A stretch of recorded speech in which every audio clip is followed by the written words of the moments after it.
السلام علیکم ورحمۃ اللہ وبرکاتہ۔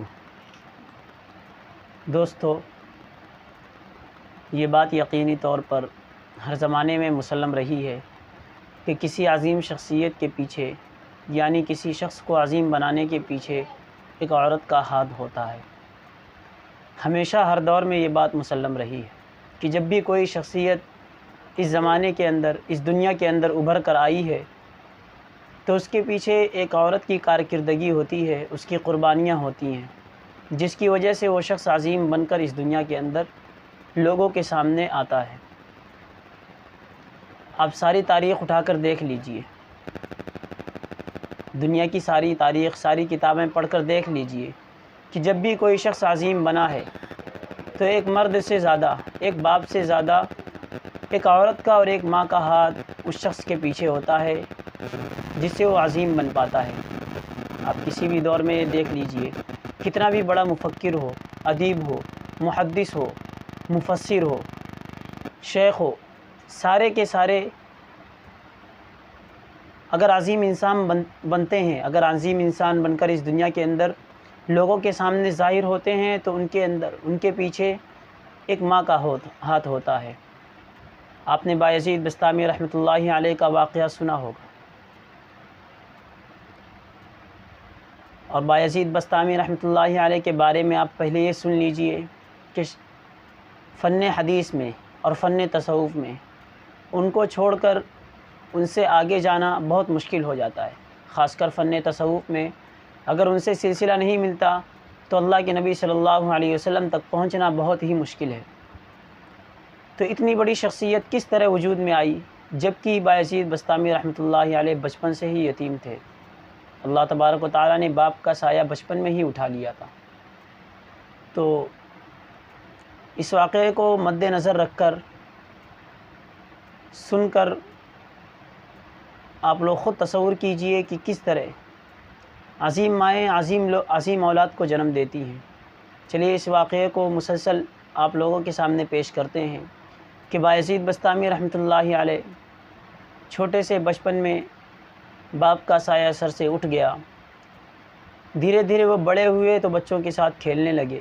ان کی والدہ کو فکر ہوئی کہ بایزید بسطامی ان بچوں کے ساتھ کھیل کر کہیں خراب نہ ہو جائے، غلط عادتیں نہ پڑ جائیں، تو انہوں نے سوچا کہ اس کو کسی طرح ایسی جگہ بھیج دیا جائے جہاں پر یہ اللہ کا ولی بن جائے، ولی کامل بن جائے۔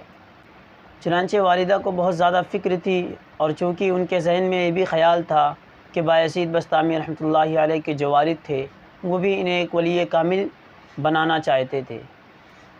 ان کی والدہ نے، بایزید بسطامی رحمۃ اللہ علیہ کے والدہ نے لوگوں سے پوچھا تو لوگوں نے بتایا کہ فلاں مسجد ہے، وہاں پر ایک بہت بڑے شیخ رہتے ہیں، ایک بڑے اللہ والے ہیں، اور تجربہ یہی رہا ہے کہ ان کے پاس جو بھی بچہ پڑھتا ہے، جو بھی بچہ ان کی صحبت میں رہتا ہے وہ ولی کامل بنتا ہے، بہت نیک رہتا ہے۔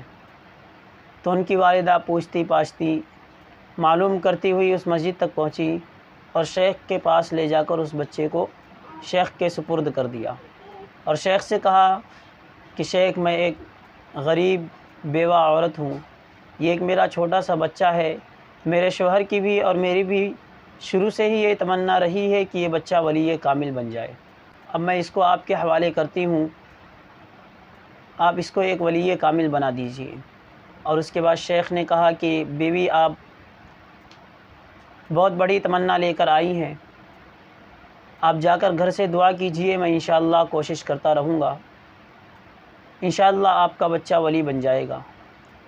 تو ماں نے بچے کو شیخ کے سپرد کیا، اور رخصت ہونے سے پہلے ایک اور بات شیخ سے کہی کہ میری ایک اور بات سن لیجئے کہ اگر یہ بچہ چھٹی مانگے تو اسے گھر مت بھیجنا، کیونکہ یہ چھوٹا بچہ ہے، پہلی مرتبہ ماں سے جدا ہو رہا ہے، بار بار اس کو یادیں آئیں گی، یہ گھر جانے کے لیے کہے گا، آپ اس کو چھٹی مت دیجئے گا، جب یہ ولی کامل ہو جائے گا اس کے بعد ہی میرے پاس گھر بھیجنا۔ شیخ نے ایک مرتبہ پھر سے اس عورت کی ان باتوں کا استقبال کیا اور اس عورت سے وعدہ کیا کہ ٹھیک ہے، آپ جیسا چاہتی ہیں انشاءاللہ ویسا ہی ہوگا، اور انشاءاللہ آپ کا بچہ ایک دن ضرور ولی کامل بن جائے گا۔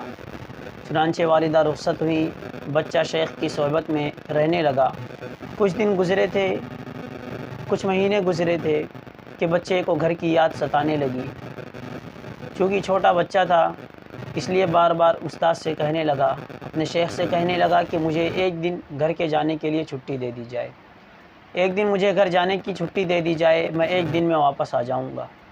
شیخ بار بار اس بات کو ٹال دیا کرتے تھے، مگر اتفاق ایک دن ایسا ہوا کہ بچے نے بہت زیادہ ضد کر ڈالی تو شیخ بہت زیادہ پریشان ہوئے اور انہوں نے سوچا کہ اگر میں اس کو چھٹی دیتا ہوں تو اس کی ماں سے کیا ہوا وعدہ ٹوٹ جاتا ہے، اور اگر میں اس کو چھٹی نہ دوں تو اس کا دل ٹوٹ جائے گا۔ تو شیخ نے بچے کو کہا کہ ٹھیک ہے، اگر تم اتنا سبق یاد کر سنا دو شام تک تو تم کو چھٹی دے دوں گا۔ بچے نے استاد کی بات مان لی اور سبق لے کر یاد کرنا شروع کر دیا۔ تو جب اس نے سبق کو دیکھا تو اس کی سوچ سے بھی زیادہ وہ سبق تھا، جتنا وہ سمجھ سکتا تھا اس سے کہیں زیادہ استاد نے اس کو سبق دیا تھا، چونکہ استاد بھی یہی چاہتے تھے کہ بچہ اس سبق کو سنا نہیں پائے گا اور اس کو چھٹی نہیں دینی پڑے گی۔ بچہ کچھ دیر تک سبق کو دیکھتا رہا، پھر اس کے بعد اس کے خیال میں آیا کہ بچپن سے ہی چھوٹے سے ہی والدہ کہا کرتی تھیں کہ جو کام بھی ناممکن ہو اور مشکل ہو اللہ تبارک و تعالیٰ سے مانگو، اللہ تبارک و تعالیٰ اس کام کو کر دیا کرتے ہیں۔ چونکہ استاد سے بھی یہی سنا تھا، لہٰذا بچے نے دعائیں مانگنی شروع کی اور اللہ تبارک و تعالیٰ کے سامنے گڑ گڑانا شروع کیا۔ اللہ تبارک و تعالیٰ نے بچے کو وہ صلاحیت دی کہ بچے نے شام تک وہ سبق یاد کر لیا۔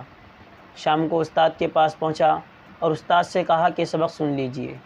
استاد نے کہا ہاں لا کر سناؤ، چونکہ استاد جانتے تھے کہ بچہ سبق نہیں سنا پائے گا، لیکن بچے نے سبق شروع کیا اور آخر تک بغیر کہیں اٹکے بغیر بھولے پورا سبق سنا دیا۔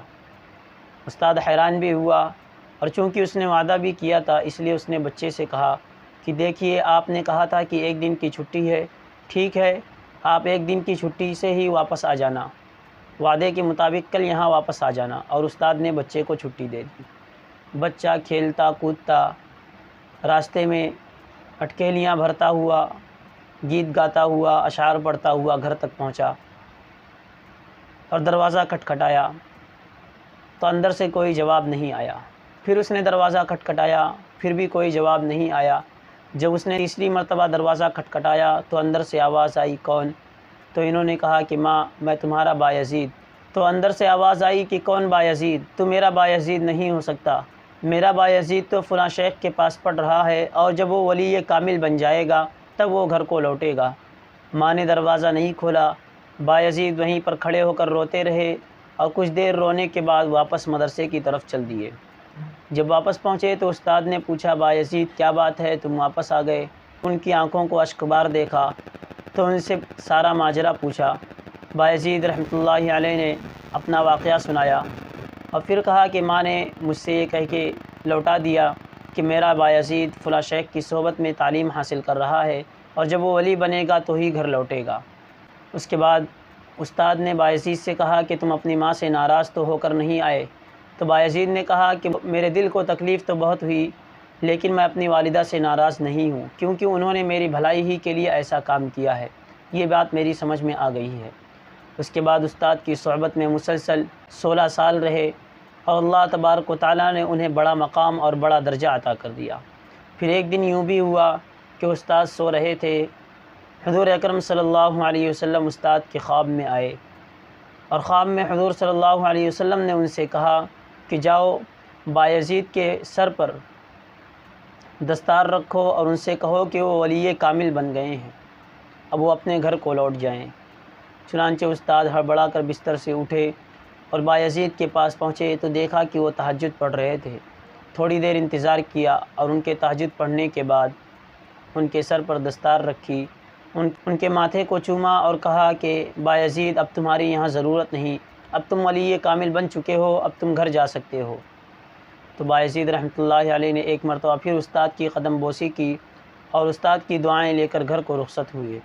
جب گھر پر پہنچے تو ایک ہی مرتبہ دروازہ کھٹکھٹانے پر دروازہ کھلا اور ماں نے دیکھا کہ ایک چمکتا ہوا نور بایزید رحمۃ اللہ علیہ کے پیشانی پر ہے، جو ان کی پیشانی سے چھلک رہا ہے۔ وہ سمجھ گئی تھی کہ بایزید اب جو لوٹا ہے وہ ولی کامل بن کر لوٹا ہے۔ انہوں نے اپنے بچے کی پیشانی کا بوسہ لیا اور شفقت سے ان کو بلا کر بٹھایا، ان کو کھانے پینے کی چیزیں دی، اور اس کے بعد ان سے کہا کہ بایزید میری یہی تمنا تھی کہ تو ایک ولی کامل بن جاتا۔ اس کے بعد اللہ تبارک و تعالیٰ سے دعا کی کہ اللہ تبارک و تعالیٰ تو نے میری چاہتیں پوری کر دی، میری تمنائیں پوری کر دیں، اب اگر تو چاہے تو میری جان لے سکتا ہے۔ گویا کہ وہ ماں یہ دیکھنا چاہتی تھی کہ اس کا بیٹا اور اس کا فرزند ایک ولی کامل اس کی نظروں کے سامنے ہی بن جائے۔ تو اس طرح عظیم مائیں عظیم انسانوں کو جنم دیا کرتی تھی۔ کتنی قربانیوں کے بعد ایسی شخصیات پیدا ہوتی تھیں۔ آج کے دور میں بھی بایزید، امام ابو حنیفہ، امام بخاری، یہ ساری شخصیات پیدا ہو سکتی ہیں، مگر ضرورت ہے اس کے پیچھے ایک فکر کی، ایک جد و جہد کی، ایک کوشش کی۔ یقیناً ہم سب لوگوں سے غلطی ہوئی ہے۔ اس دنیا کے اندر اب ایسے لوگ کیوں نہیں وجود میں آ رہے؟ ایسے لوگوں کی نظروں کے سامنے کیوں نہیں آ رہے؟ وجہ یہی ہے کہ ہم نے ہر طرح سے غلطیاں کی ہیں۔ ہم نے اپنے آپ کو پس پشت ڈال دیا، ہم نے دوسروں کی برائیوں کو دیکھنا شروع کیا اور اپنی برائیوں کو اندیکھا کرنا شروع کر دیا۔ یقیناً جب ہم اپنی برائیوں کو دیکھیں گے، ان کو درست کرنا شروع کریں گے، پھر جب مائیں باپ یہ سارے لوگ عظیم بنیں گے تو انشاءاللہ پھر سے وہی شخصیات پیدا ہونے لگیں گی، اور پھر جو اس وقت امت مسلمہ کا حال ہے پھر سے اپنے صحیح جگہ پر آ جائے گا، اور پھر سے مسلمانوں کو وہی عروج حاصل ہوگا جو اس زمانے میں حاصل تھا۔ اللہ تبارک و تعالیٰ سے دعا ہے کہ ہمیں اپنی غلطیوں کو سدھارنے کی توفیق عطا فرمائے، اور ہمیں ایسی طاقت اور قوت عطا فرمائے اور صبر و شکر کا مادہ عطا فرمائے، جس سے پھر سے ہماری اولاد میں بڑے بڑے اولیاء کرام، امام ابو حنیفہ جیسا فقیہ، بایزید بستامی رحمۃ اللہ علیہ جیسا تصوف کا امام، اور امام بخاری جیسا محدث عطا فرمائے۔ چلیے دوستو، ملتے ہیں نیکسٹ ویڈیو میں۔ السلام علیکم ورحمۃ اللہ وبرکاتہ۔